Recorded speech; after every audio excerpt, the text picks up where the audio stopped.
கரூர் துயர சம்பவத்தின் போது மயங்கி விழுந்தவர்களை காப்பாற்ற துடித்த மக்களின் புதிய வீடியோ வெளியாகி பதைபதைக்க வைத்துள்ள நிலையில் உயர்நீதிமன்றம் நியமித்த சிறப்பு புலனாய்வு குழு விசாரணையை தொடங்கியுள்ளது.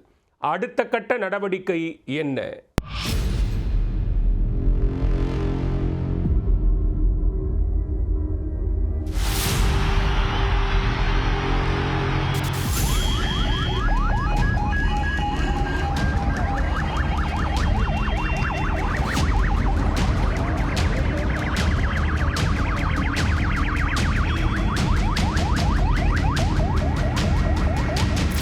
கரூர் கூட்ட நெரிசலில் சிக்கிய தொண்டர்கள் சிலர் அருகே இருந்த குடிசை வீடு மற்றும் மரக்கிளைகள் மீது ஏறி உயிர் தப்பிய காட்சிகள் தான் இவை.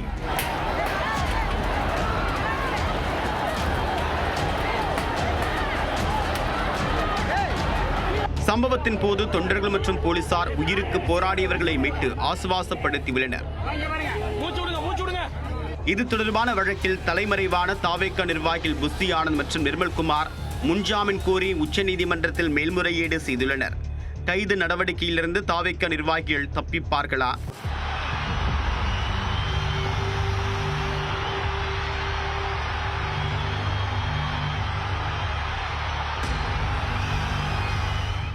கடந்த செப்டம்பர் 27 கரூர் வேலுச்சாமிபுரத்தில் தாவேகா தலைவர் விஜய் பரப்புரை மேற்கொண்டார். அப்போது ஏற்பட்ட கூட்ட நெரிசலில் சிக்கிய 41 பேர் பரிதாபமாக உயிரிழந்தனர். 100க்கும் மேற்பட்டோர் காயமடைந்தனர். அவர்களில் பெரும்பாலானவர்கள் சிகிச்சை முடிந்து வீடு திரும்பியுள்ளனர்.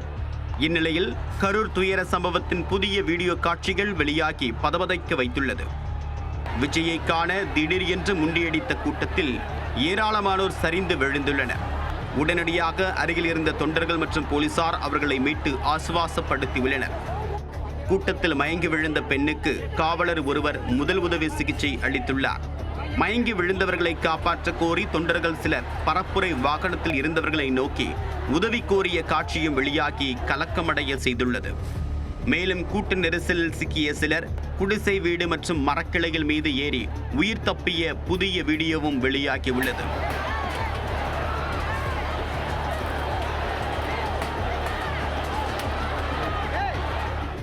இந்த சம்பவம் தொடர்பாக விசாரிக்க வடக்கு மண்டல ஐஜி அஸ்ராகாத் தலைமையிலான சிறப்பு புலனாய்வு குழுவை சென்னை உயர்நீதிமன்றம் நியமித்து உத்தரவிட்டது. இந்த குழுவில் Namakkal SP Vimala, civil supply CID SP Shyamala Devi ஆகியோர் அங்கம் வகிக்கின்றனர். மேலும் டிஎஸ்பி, ஏடிஎஸ்பி, காவல் ஆய்வாளர்கள் என்று மேலும் 8 அதிகாரிகள் விசாரணை குழுவில் இடம்பெற்றுள்ளனர். புலனாய்வு குழுவினர் கரூரில் தங்களுடைய விசாரணையை தொடங்கியுள்ளனர். விபத்து நிகழ்ந்த வேலுசாமிபுரத்தில் ஆய்வு செய்வதுடன் பாதிக்கப்பட்டவர்களை நேரில் சந்தித்து விசாரணை மேற்கொள்ளவும் திட்டமிடப்பட்டது.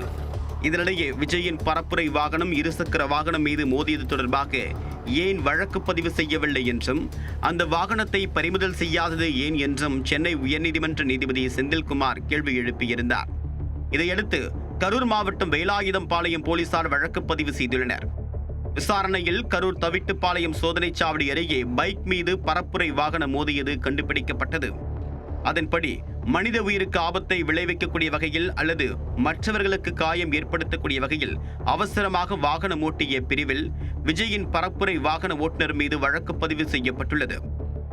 41 பேர் உயிரிழந்த சம்பவம் தொடர்பாக 5 பிரிவுகளின் கீழ் வழக்கு பதிவு செய்த கரூர் போலீசார் ஏற்கனவே தாவேகா மாவட்ட செயலாளர் மதியழகன் மற்றும் நகர செயலாளர் பவுன்ராஜ் ஆகியோரையும் கைது செய்துள்ளனர்.